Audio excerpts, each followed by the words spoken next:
Welcome everyone to the first Motocross Track Owner Roundtable. Appreciate everyone really taking the time to join us and get involved. My name is Mike Bambrick. I'm the founder of Full Throttle, and Eric and I kind of came together. We saw a lot of track closures this year, as I'm sure you guys have as well, and we felt that there was a real need to kind of bring everyone together from that and kind of try to address some of these issues that are happening that are causing these closures. And so today we put together a pretty powerful panel. We only have 1 hour, so it's going to be pretty brief. But I think what could come from this is, more focused roundtables to really I can't address hear us. issues, specific issues head on. We did a survey prior to this.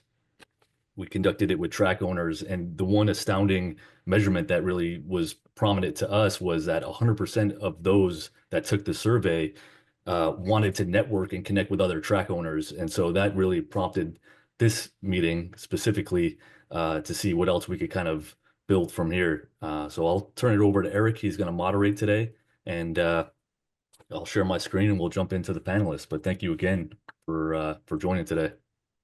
Yeah, thank you for wanting to be part of something bigger. Mike and I met about a year ago. I've been involved in the motorcycle industry since the 80s.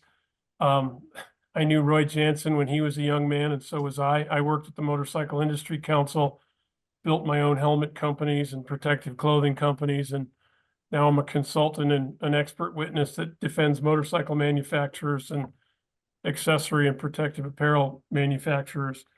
So Mike asked me to just moderate this. I'm not going to be making any presentations. My job's to keep everything on time.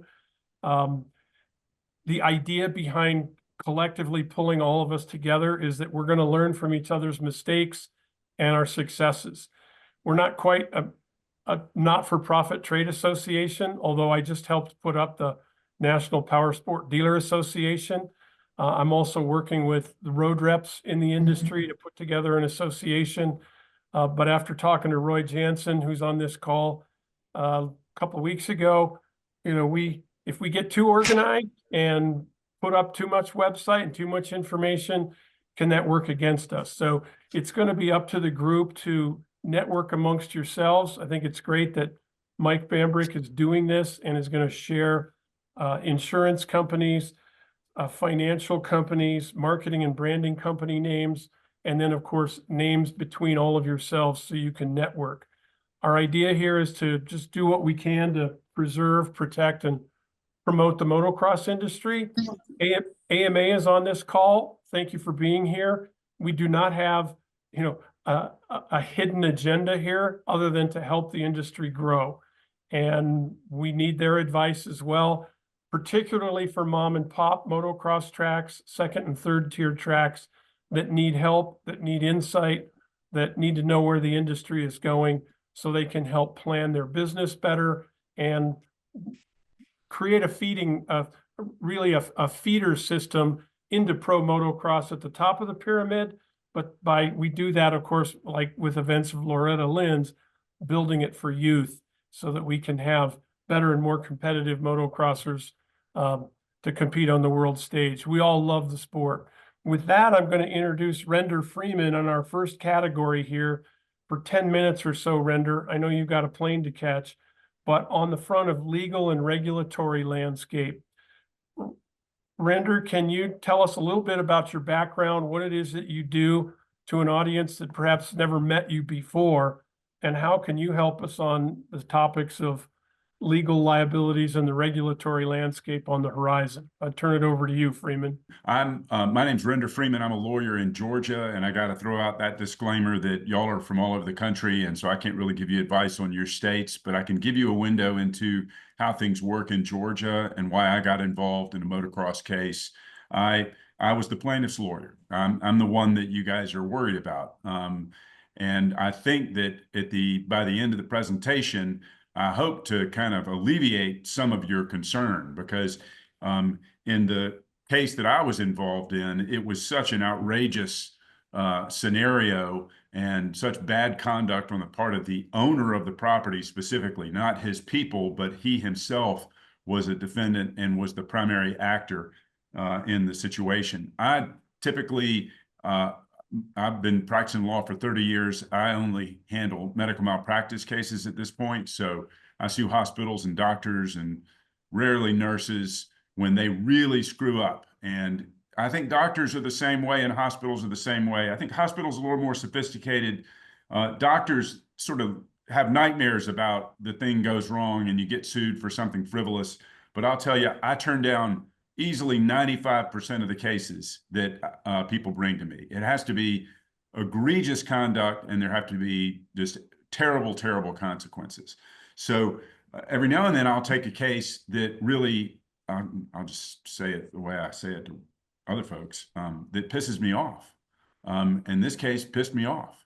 And I'm going to share my screen and tell you basically what happened in this case. A tree, we had a biomechanical expert lay out all this based on the investigation. A tree fell exactly as he was going by it and hit him in the face, took him backwards off of the motorcycle, cracked his skull, killed him instantly, broke his neck. He went backwards. His bike kept going down the track, and the only damage to the bike was to the handlebars. It had wood embedded in the handlebars. So how did that tree fall? Well, when the sheriff's deputies got out there, they saw this track hoe in the woods. You see it sort of through the woods here, and you see the tree extending towards us, and you can see Adam's face guard eye goggles there. And then as you get towards the bike and you look directly into the woods, you can see that track hoe. And when that's the embedded wood in the handlebars of the bike. That's his cracked helmet. And you can see that the shovel of the track hoe is buried in the stump of the tree that was knocked over. So our quick assessment, and everybody else that was out there, we weren't out there on the day of, but the sheriff's deputies, the coroner, concluded that whoever was operating this track hoe knocked the tree over onto Adam as he was driving by and killed him. And you can see here that the shovel is literally buried in the stump of the tree. And it's not a terribly healthy tree, so it probably came down pretty easily, but the track hoe is what knocked it over. And the owner of the track admitted that he was driving the track hoe at the time. Now, he swore under oath at his deposition he had been down in those woods clearing trees, and he saw the bike up on the track and then climbed up the hill on the track hoe to see what was going on. And it's just a pure coincidence that his shovel was buried in the base of the tree that fell and killed Adam.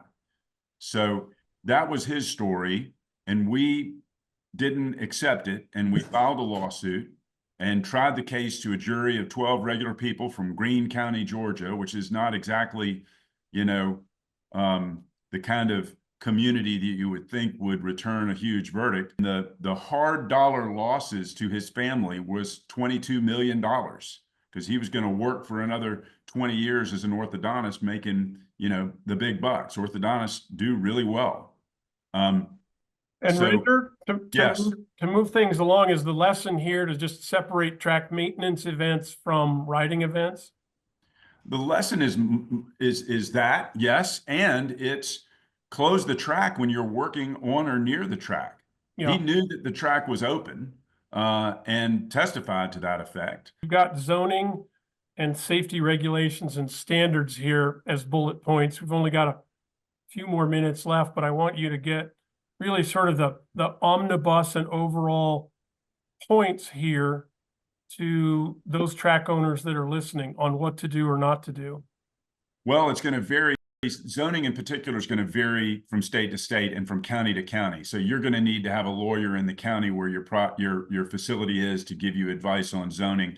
I think there was some concern that Mike mentioned about, possibly you own the property and you're using it to run a track and the county decides that they want to put you out of business by changing your zoning.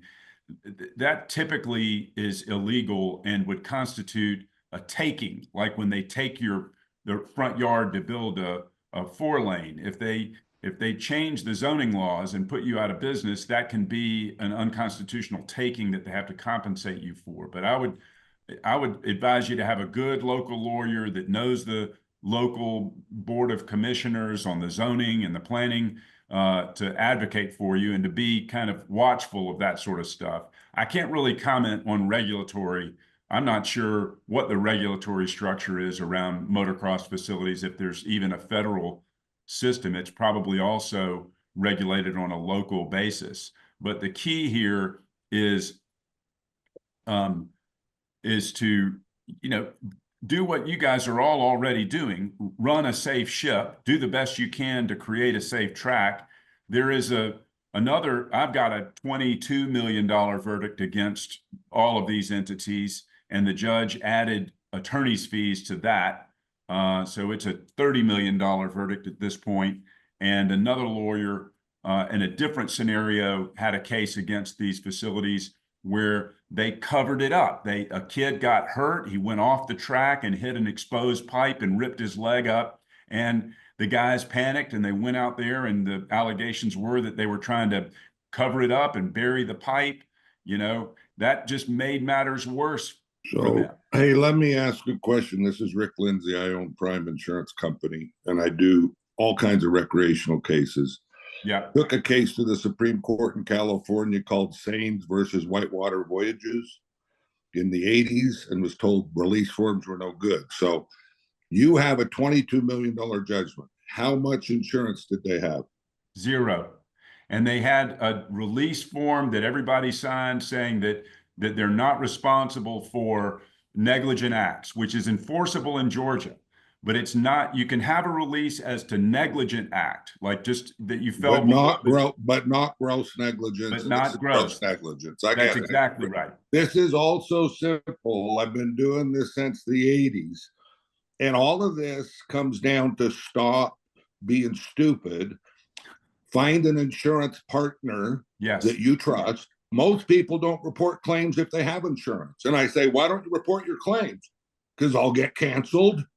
Like, oh, so you have fake insurance. And Rick, right? This is so simple, it's ridiculous. The helicopter ski industry I've insured since 1985. And I have a big case in Alaska right now. I insure them no matter what. They have deaths, they have accidents. If you're at fault like this, you should have gone and paid the $1 million policy limit. Like Disneyland did when the kid got eaten by an alligator. You don't make You're exactly right. You're exactly right. And let me tell these guys something that they probably don't get, that and you've known for 50 years. That if they had $1 million policy in this case, in Georgia, the way the bad faith insurance laws work is it would force my hand. I would have to, as the lawyer, I would have to demand the $1 million. I'd have to give them a chance to pay. And if they didn't pay, if the insurance company said, no, we don't think we did anything wrong, then the insurance company in Georgia would be on the hook for the full verdict. But they're going to pay. That's actually the trick the whole legal system uses to get everybody to settle bullshit cases where they should fight. Because the insurance companies aren't going to let the policy be opened up. So this is like the playground. You pick good partners who stick with you in tough times. And if this was your case, I would say, dude, we're going to pay the $1 million and you can't be a dumbass anymore. And you're going to have to pay a lot more for insurance. Right? The good guys shouldn't have to be affected by this. But as it turns out, you have to have a relationship. All you guys, for the 25 years I've been insuring helicopter skiing, you've been buying from K&K and First Special, all these companies who aren't your partner. They're selling you a policy and you need a partner. Simple. Do the right thing. It's not Rick, you're going to be on next. Rick, Rick is next section. But before Render goes, if anyone has a question, type it into the chat box at the bottom of your screen. And we're going to thank Render. Render, we've got contact. Hang on, just real quick. Go ahead. Mark your calendars that this day in history, the insurance guy and the plaintiff's lawyer totally agree that you should have a reasonable amount of insurance company. That's never happened and a partner. Rick and Jay Parker Lindsay, you guys take it over on the insurance topic from X Insurance. Go ahead. So Park, what are you saying? I don't have a presentation or a PowerPoint. I've been doing this too long to not just be able to answer the questions. I've been deposed 150 times, probably more than all of you guys put together. So, Park, do you have anything? Well, Rick, one thing you mentioned to Mike and me a week or so ago was this sort of trend of minors and related to waivers that their parents sign, but a minor cannot sign that waiver. Is that something you want to address and share with the group? Well, a parent can't sign and release the gross negligence of a track against a minor. You can't do that against an adult either. They can only release assumed risks in what would be called ordinary negligence if you're, splitting hairs. But for every move, there's a counter move. And every lawyer will tell you, their qualifier that I'm only in Georgia, right? I do this in all 50 states. I've done it since 1985. I insure X mountain guides in the Grand Teton, where we insure the national park, and people die fall climbing. So there isn't a nightmare that I haven't seen or had to deal with. So these nuclear verdicts, like he's talking about, and sorry he hung up, but the first one I heard of was the lady that won $4 million when she spilled her hot coffee on her crotch back in the 80s. That's all fake news. He just admitted he can't get $40 million. So that's a fake verdict, right? But that's how the whole system scares the shit out of you, like the bully on the playground when we were kids. If we're good partners, we can beat up any fucking bully on the playground. I think the one thing too, Rick, is tracks right now are also struggling to even get insurance or keep their insurance. But there's a track down here in St. George that I insured and off and on, and he's a dirt work guy, and he had a policy with K&K for $1,200 fucking dollars. You know what it covered?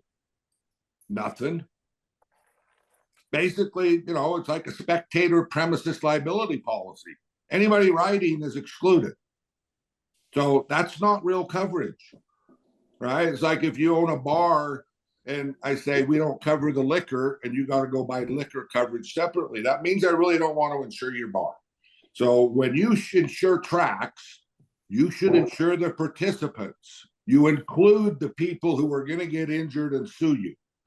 So this guy didn't have any coverage. He may have had a K&K policy that excluded participants. I don't know. The lawyer would know. But, I form partnerships with industries. And I've been here for the motocross industry forever. I hate insurance. I have a podcast. I was an agent for 15 years, and I said, these insurance guys are crooks. They want your money, and they don't ever want to pay a claim. Just look at Florida homeowners, right? I insure shit in Florida. I've already paid their claims. Everybody else is still waiting for a report from some adjuster. This isn't rocket science. You're the insured, you're operating your facility. I'm the insurance company. X Insurance is a broker, right? I've had that since the 80s. In 94, I got sick and tired. I went to Chicago and formed Prime Insurance Company. It's A-rated. It's in all 50 states. I insure, mobile homes, and I insure $40 million homes. So but Rick, I don't compete with stupid. Rick, and we all understand what's stupid, but we also need to establish sort of at some point in this industry's growth and evolution for especially the second and third tier mom and pop motocross tracks, what is stupid? Now, I'm not going to go into that right now, but, I'm covering a case too where a water truck was on the track while it was still active, and the water truck backed over a 14-year-old kid and killed him. Pay it. Yeah, it's this kind of stuff that is stupid. But Rick, let's go back to that case, Saints versus the Whitewater Rafting Company. This was something you told Mike and me a week or so ago about upholding the power of the waiver. Is that correct? Yeah. No, again, assumption of the risk is part of the law. If you jump off a cliff and you know you're going to die, you can't sue somebody. It wasn't the Saints versus Whitewater case. He was a minor. No, he was a father, and he had a daughter that, you know, same thing. The income he would have made forever, you know, is the number that they're trying to get to. So they're suing for $10 million. Well, the rafting guys only have $1 million limit. So But since the we don't know lawyers, the details of the case, what was the outcome? the guy fell out of the boat and drowned. And Whitewater Rafting Company was not held liable. Is that accurate? Yeah, they wanted to settle. The lawyers all wanted to settle. I said, we have to fight this. Took it to the Supreme Court. It is now upheld. California, they said release forms are no good here. In every state, you'll talk to different lawyers and say they're no good. Bullshit. All they are is a written agreement that you assumed risk, right? If I don't have the written agreement or a photo of the accident, it's your word against my word. What did I tell you? Did you assume the risk, right? The inherent risks of riding at a track and you misjudging the whoops and crashing on your own, that's inherent. We have to fight that. That's the root of our survival. If you back over a kid with a water truck, you better just go pay. Do not make lawyers rich. Yeah. You've been making, all of this is like a bad divorce. The lawyers love it. And everybody looks at bad divorces and say, well, that's a stupid couple. But Rick, is there advice here to the track owners on this call, how to write a better waiver? Is that? No, again, when I started this and I went to the rafting industry and any sport, I went to the insurance company and said, we have to give these guys the release form, right? That's part of our job. We have to execute all the way through the trial. What happens is insurance companies say, we can't do that. Just like our lawyer friend said, you need to go to a local lawyer and have him draft it. Well, how many tracks are going to go spend money on a lawyer and a release form? What you all do is you go online, you steal somebody else's and you replace your name. And all of those things miss one sentence. So when you sue me in any contract, if I put one sentence and you lose, you pay all my legal bills. We make our system a loser pay system. Tort reform's been talking about changing the law since I was born. We don't need to do that. Have an agreement. So when we insure you, we give you the release form and you agree to use it. Then I go to your track and I look at your release form and I say, dude, this ain't our release form. And you say, yeah, my lawyer said yours is crap. I should use this one. And I say, well, fuck you. Have the lawyer write your insurance policy because he doesn't know. He's not risking money. I am. Real quick, Rick. So I get what you're saying. I think another thing for track owners is also a lot of them right now are on the brink of losing insurance. What is like, how can we get them back on track with their insurance or to gain insurance? Like, what do they need to do, whether it's with you, Donald, and Don? I know you're an expert too, so feel free to jump in on the insurance piece. Don, Patchner? What do the track owners need to do to secure insurance and to make sure that they're covered if they're on the brink of losing their track? Because several tracks this year have gone out because they lost their insurance or couldn't gain insurance any further. So what can they do proactively to get back on track? Don? Well, is Don Patchner on here? Yeah, he's on, and this goes to both of you too. Because no, I'd like to hear what Don has to say. I've known Don for a long time. Well, no, I think we're talking about a different Don. The issue on tracks, and I don't want to get into specifics because most of the tracks that lost their coverage were insured by us. Who's us? Who's us? Who's us? Jones Birdsong. We're an insurance agent, so we represent. What company issued the coverage? I'm not gonna on this call. I'm not going to talk. That's like public information, dude. It shouldn't matter who the company is. Come on, that's stupid. Okay, they declined coverage for Prime. One of the entities had a quote from Prime, and refuse to buy it. But we're getting into I got all kinds of people for 50 years refusing to buy real insurance and picking fake insurance. I got no problem with that. No, they didn't. Donald, Look, are you saying Mike, that they had prime insurance? Mike, I apologize, but I'm gonna mute. I'm gonna listen. There are certain things being said that violate our ethical standards for license. I just can't do this. Understood. Yeah, no worries. I just can't. I can't do this. I understand if Prime wants to, they're an insurance company, but I don't want to lose my license over an ethical issue. Okay. Yeah, no worries. Tell me what you would lose your license over. Well, say in the hey, carriers. Rick, that's for discussion offline. We're trying to pack, 50 pounds of stuff into a 5-pound bag in 60 minutes here. And these kinds of discussions are certainly worthwhile, but not in this format. So I'm going to ask Mike to mute all of you, and we're going to move on to Steve Roget and financial strategies in a minute. If you got a question for Rick Lindsay, go ahead and type it into the chat box, and we'll get it handled in the survey and the follow-up to this. This is going to bring up a lot of questions. We get it. Some of it's controversial stuff, but we're not going to solve all these problems with a discussion of 45 people on one call. So with that note, Steven, are you ready to roll on financial strategies and planning? Ready to roll. I know there's a deck that you want to share. No, I was just gonna chat and obviously open to questions too. If someone can just monitor the questions while I go through my points, that'd be great. Sure. Thank you. All right. So we work with a lot of business owners. Well, to step back, I'm Steve Roget, owner of R.W. Roget & Company, founded in 1986. We're in New York, Massachusetts, and Florida. We work with a lot of small business owners like yourself, helping them with challenges, your challenges that you have, like managing operations, driving growth, and planning for the future. And on the personal side, helping them achieve their goals through financial planning and investment management. So I was going to walk through a couple things, 3 areas today.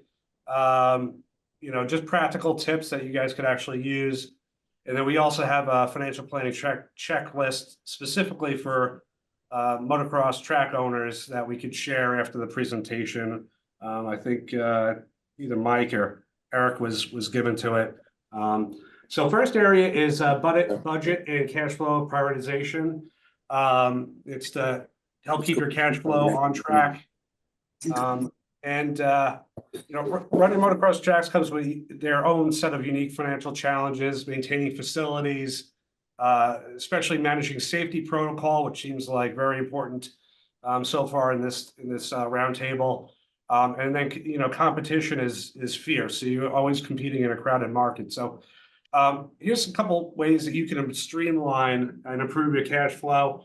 First thing is just separating fixed and variable costs. I know it seems kind of simple, but it'll help you forecast a little bit more accurately and allocate resources more efficiently. 2, prioritizing high impact investments. Equipment maintenance, especially safety improvements, are crucial for both your reputation and liability reduction. And then think about diversifying revenue streams. I'm sure you guys think about this all day, but memberships for regular riders, organize community events to boost attendance, partnering with local sponsors. It seems like last survey we looked at, that seems to be one of the biggest vital sources of revenue. And then leveraging technology, using software to manage ticket sales, memberships, expenses in real time. Tools like QuickBooks seem to be like the industry standard to help you with your bookkeeping. And I know we before the call started, Eric was talking about the benefits of ChatGPT. It is even in our business now, it's becoming even more essential to utilize AI. Every client meeting that we have now, we have an AI note taker that's specifically formatted for the financial planning industry, so we can have really great notes and action items for us and the client. after every call. So it saved us a ton of time. Probably saved us a whole employee, a couple tens of $1,000s a year, just from ChatGPT. I know you guys, a lot of guys are struggling to survive, but if you happen to be, doing quite well and find some extra cash flow, at the end of the year, you have retirement plan options for your small businesses. And there's really a couple different options. There's what's called a simplified employee pension, or a SEP plan, which is you might have heard of before. It's easy to set up. It has high contribution limits, could benefit both you and your employees. You can contribute up to 25% of your comp, or $66,000 a year. The easiest one, and not many of you probably have no employees, but the easiest 401k is called a solo 401k. Very easy to start. You can do it at any Vanguard or Fidelity or whatnot. And you can potentially contribute up to $73,500 for this year. And defined pension plans, I know pension plans are a thing of the past, but for a small business, a defined pension plan is a great way to save and get a defined benefit when you retire. And I know health insurance is probably all over the place for all you track owners, but if you have a high deductible health insurance plan, consider a health savings account. They're very powerful.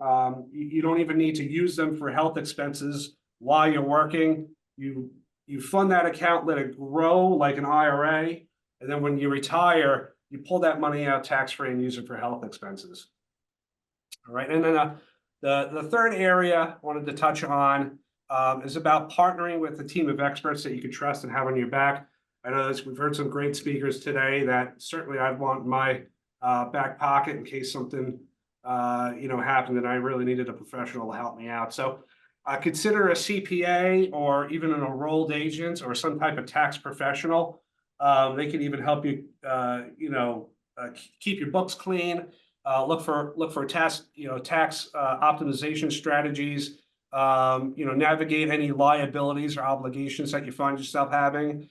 Finding deductions. These rules are always changing, and then of course, most importantly, ensure compliance.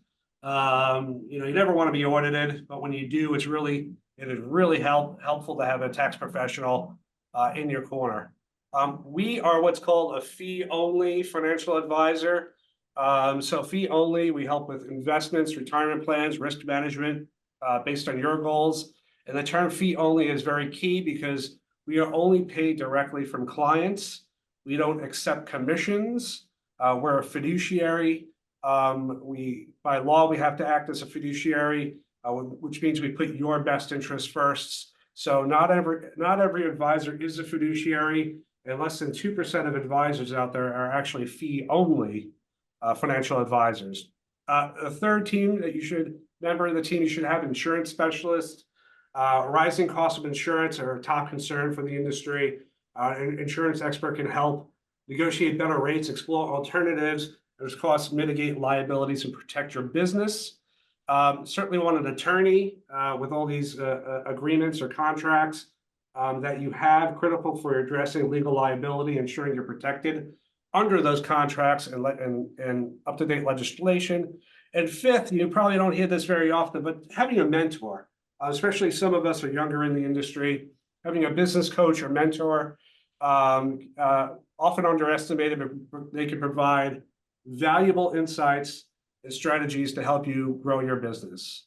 All right. And I'd say, on the investment front, keep an eye out for scams.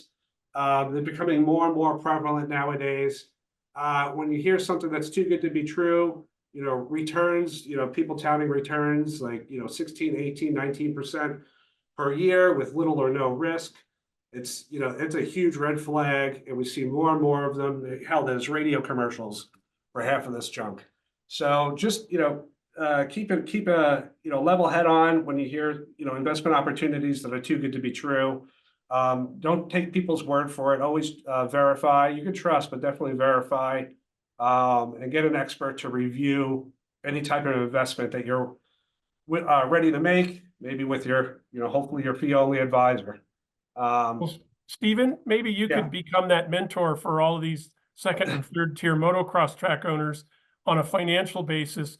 Would you happen to have an accounting template, an Excel spreadsheet, for instance, with expenses, with incomes and revenues, or maybe it's an accounting sheet from QuickBooks that you could share that's just a generic template, almost a checklist that, Stevens Motocross Track, and here's what that accounting spreadsheet looks like. Some of these folks may not have even an Excel spreadsheet. Yeah, for sure. So very simply, when we start a financial plan for a client, we give them a cash flow worksheet. It helps break down all your expenses, and you can modify and add in columns that, are not, are more specific to the industry. Very easy to modify, but at least it'd be a good base. On the personal side, there's a app or a software called Monarch. So for personal cash flow projections, it's definitely take a look at the Monarch app because that helps on the personal side. If you could share all that with Mike Bambrick, he'll put it in the follow-up minutes from this roundtable. Be happy to. That would be terrific. And, I want to share something. You mentioned ChatGPT, and in artificial intelligence, everybody reads about it, but nobody knows how to use it. Well, I'm going to share a screen if I can. Mike, I have ability to share a screen because I'm going to show you what I just did on ChatGPT. Yeah, give me 1 sec. Oh, there you go. You're good. You see the URL up here is chatgpt.com. Just go there, and I typed in, how can I buy insurance for my motocross track? I have friends now who are in their 30s who are coders and computer and internet wireframe builders and wizards. They use ChatGPT more than they use Google. These young people don't use Google anymore. They use this.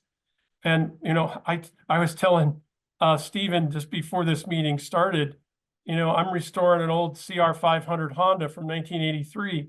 I asked it I asked it to build me an owner's manual for an 83 CR500. It did it in 3 minutes.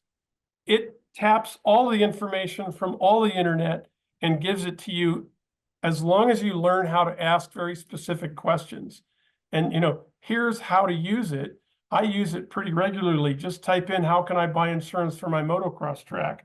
And write a manual for a 1983 Honda CR500. Actually, this didn't delete, did it? I'm gonna have to go backwards, but this is the crazy stuff. Mike, you can unshare me. I'll stop sharing. But you can watch it, write it right in front of you in 2 to 3 minutes. Ask it any question you want. With that, before Mike, we go on, I want to thank Stephen for your presentation. Appreciate that. Timely and quick. Before we get to marketing and branding, I want to recognize the AMA who's on this call. Olivia, are you here? I know Michael Burkeen was going to be on an airplane today, but Olivia, can you raise your hand? Yeah, there you are. I'm here. Well, thank you for attending. There's no underlying hidden agenda for any of this. It's a roundtable for a reason. It's somewhat ad hoc, but you guys are sort of in the AMA world, at the top of the pyramid with AMA sanctioned events. Can you kind of give us a feeling from what you've seen so far, how we could do a better job with second and third tier motocross tracks to build the industry? What's your point of view on what we're doing? I don't think I'm quite the best person to speak on this. I'm happy to be here and take back concerns and questions to Mike Burkeen and make sure we get some good communication started based on our conversation here today. But definitely just here to represent Mike Burkeen today, and I don't have anything prepared to speak on or couldn't comment on that. Well, we just want you to know the door's open, and tell Mike we really enjoyed speaking with him. This is Mike, I'm going to pronounce it correctly, Burkeen of the AMA. Correct, yes. Handles motocross. It's sort of something that I think Roy Jansen, you used to do. Roy, are you on the call here too? Do you want to just say a couple words about what we're doing here? Are we crazy? Or do you think we're on the right track? Roy Jansen, you'll have to unmute yourself. Well, maybe he's not there. There he is. Hey, Roy. let me, Now you're muted. You'll have to hit the microphone again to unmute. You got let me it. try. Let me try again. I've known Eric for 40 years. This all caught me all off guard a little bit when I was sent some information regarding this. I believe some of this stuff is very complicated right now, far more complicated than my pay grade is prepared to discuss. And but all efforts need to begin someplace. One thing that I can divulge that's honest. It's going to be difficult for us to get insurance for motorbike racetracks going forward. There are a ton of active lawsuits, and the climate is not good. And so it was of interest to me. I did tell Eric at that time and Mike that I felt this was something the AMA should be involved. That this is something that the MIC should be involved. That this is something this is very complicated and different from state to state, and it's also simply just not a good insurance time right now. I'm not free to speak openly on this. I do rely on Mr. Birdsong for guidance on issues that deal with the company that I work for. As do many AMA promoters, I think. And I think they've already heard the same message that I'm relaying right now. This is not a good time to be in our business in the whether it's the litigation business or the insurance against litigation business. I don't know if it's and so I welcome the opportunity to be able to listen in. I will report back to the folks that I work for at MX Sports and Racer Productions. Have worked at the AMA. I did run the Supercross business for a long time. Was vice president of Live Nation. This is a challenging period right now, and what I'm most concerned is the circulation of misinformation, of information that isn't quite accurate, because and we're finding this especially true that we had made. I think it's safe to say adult waivers, at least for some period, were recognized in all 50 states.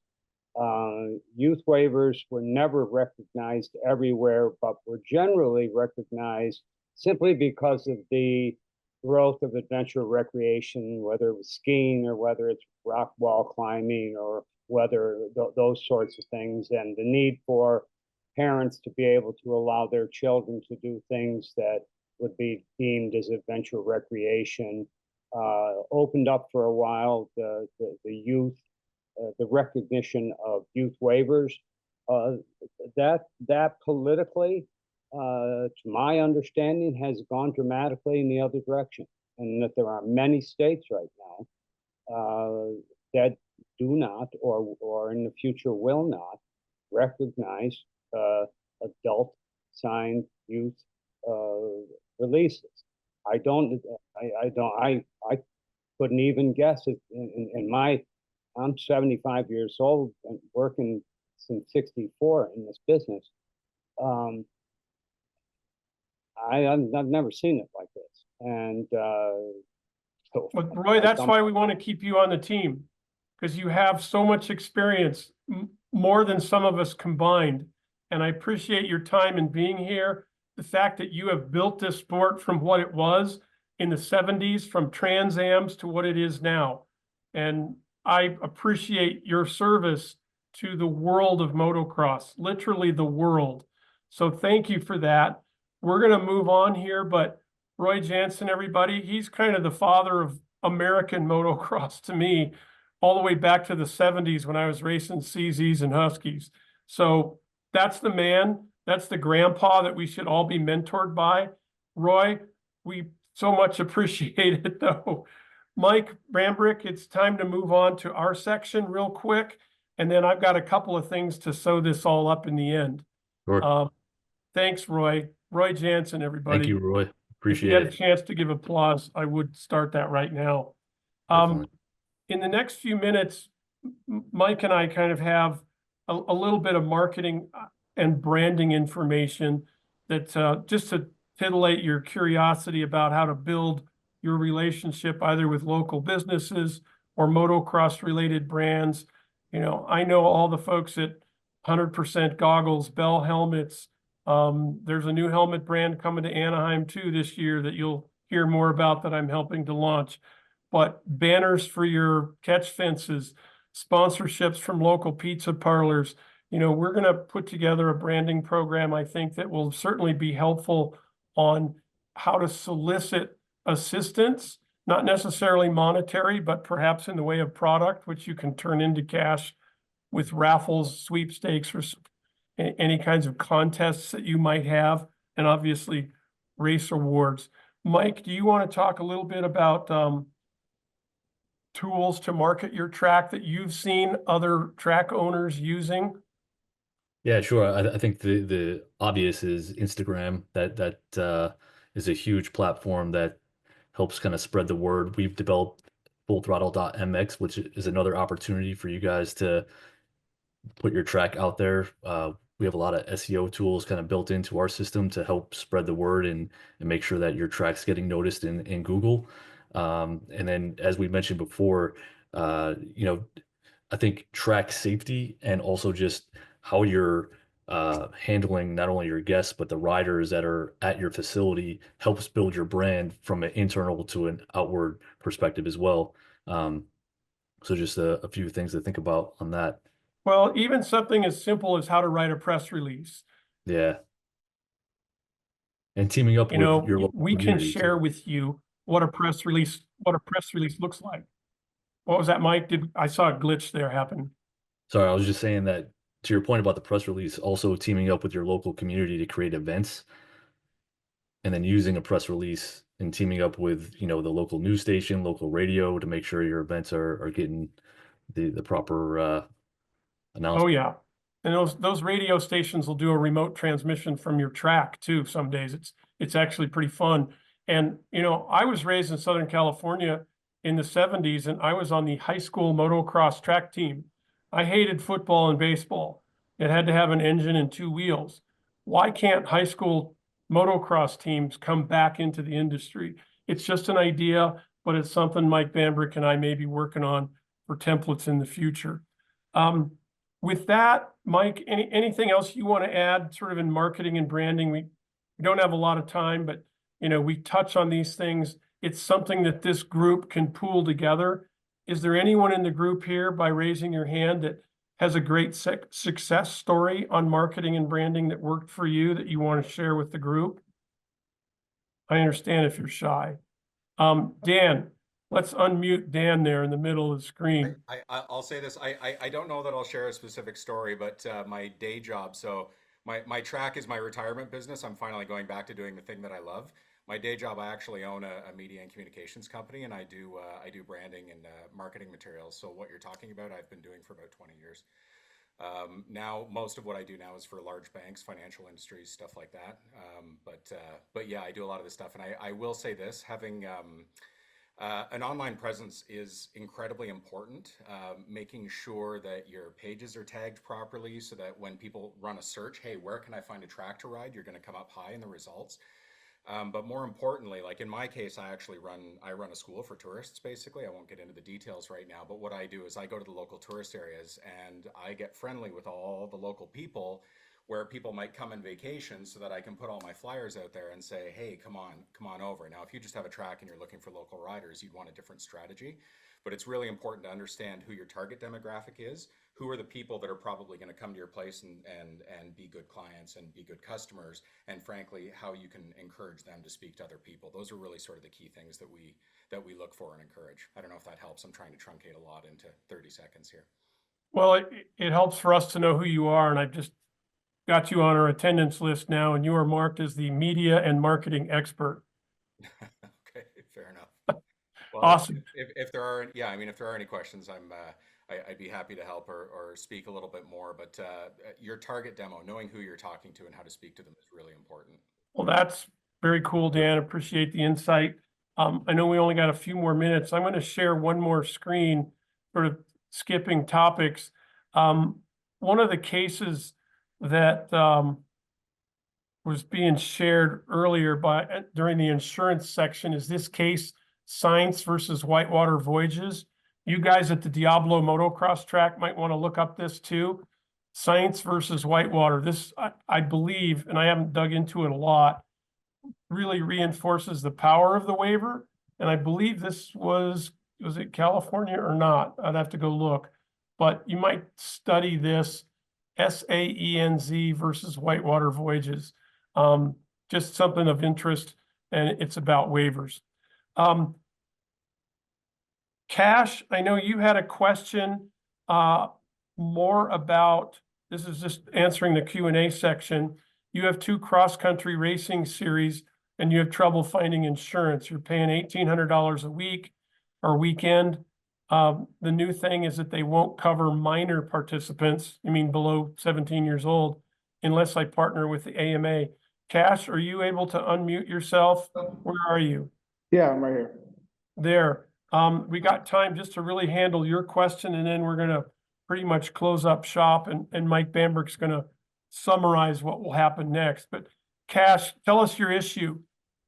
Yeah, so I've been doing this for 4 years. I'm full-time putting on races. We do cross-country races. So we travel to different people's farms, but I've been using a company. I'm not going to say who it is, but anyways, I've been using a company, and every year the price keeps going up. Well, this year now they've told me that they would not cover minor participants anymore unless I want to join AMA. The other option was to go K&K, but with K&K, we have to draw a map of our track to submit at least 2 weeks before the event. Well, I don't even build the track till the week of the event. So obviously K&K is not an option. This other company, if they don't cover minor participants, then what's the purpose of having the insurance? So we've been exploring, me and another promoter, trying to figure out who we can call to get insurance to cover our events, and obviously looking for something a little cheaper. It started out 4 years ago. I think I was around $1,200 a weekend. Now it's at, the last quote they gave me was $2,000 a weekend, but that wasn't covering the minors. So they went up on the price and they're covering less. So Donald Birdsong, is there an answer to cross-country racing versus motocross, especially as it relates to minors? Do you have any advice there, Don? Well, the most likely, I could say the market because I know the one that's not wanting to cover, it's Co-Action, New York Marine in general. They got hit with a couple of significant minor claims, and their legal department and their claim department have just taken a position that they're going to restrict. They've got very restrictive minor wording. And I'm surprised that that Cash didn't receive a non-renewal notice versus a quote with minor restrictions. The off-road market is very tight right now. It's very limited is the problem. There's Hadron, which is represented by McGowan, will do off-road riding. They don't have a minor exclusion. However, they do have a participant accident requirement. So they're requiring participant accident coverage to be in place in case there's a medical issue for off-road. K&K is strict, and Cash is right. They do require, for any traveling series, you've got to give them a diagram of your track within a certain period of time or your course. Cash, the other market you could try is Safehold. I don't know if you've tried Safehold. They represent AIG. They used to, Safehold, when they had a different market, did do off-road racing. So you could try Safehold as another alternative Short of that, Prime is a market that you could try and you could approach them. And short of that, the other guys in the motorsport business don't do dirt. A live risk won't touch anything with dirt, whether it's cars or bikes. And unfortunately, Allianz and Real Media, they most likely would not try that class of risk, but you could try Real Media. They may be willing to do something, but most likely they wouldn't. So that's John, you're a wealth of information. that's kind of the view of the market. I mean, Prime will do it. You can definitely access Prime. And again, I try Safehold. Safehold's relatively new with their new market. And Cool. Don, Well, as a broker, you'd be able to work with cash, or how does that work exactly? Yeah, well, we definitely could. I mean, I don't want to, I'm going to be open on this and just say these are the market opportunities. I'm not necessarily here trying to sell people to come to me. I want them to be aware of where the market is. We look at our role as market making. We're working with a couple of new markets right now, trying to say, look, we think if you take fresh eyes, fresh look at this. I don't believe the go to AMA is a mandatory issue. And in fact, I can tell you with Coaction writes AMA, they're not going to give AMA a deal on minors either. So if you tried to go to AMA with Coaction, they aren't going to write it because they're giving them the same requirement for no minor coverage. And we're actually looking to replace that coverage with a new market. So, but we'd be more than happy to help you out, but that's kind of the view of the marketplace today.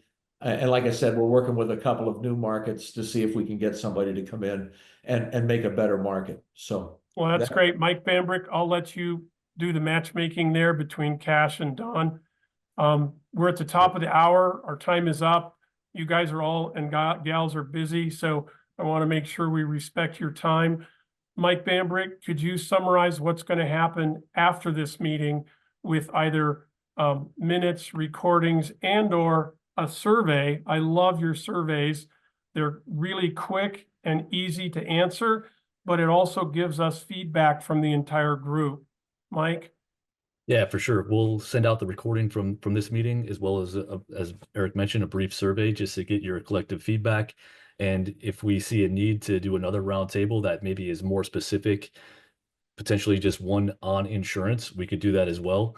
So we'll take a look at that. So again, appreciate everyone's time and jumping on the call. This was, I think, a good first take. So appreciate it. Yeah, and Thanks. who knows how big this thing is going to get. Thank you all for your time. Appreciate it very much being here. And let's see if we can grow this motocross industry by leaps and bounds as it should. Appreciate it. We all love it. See you next time. Bye. Bye.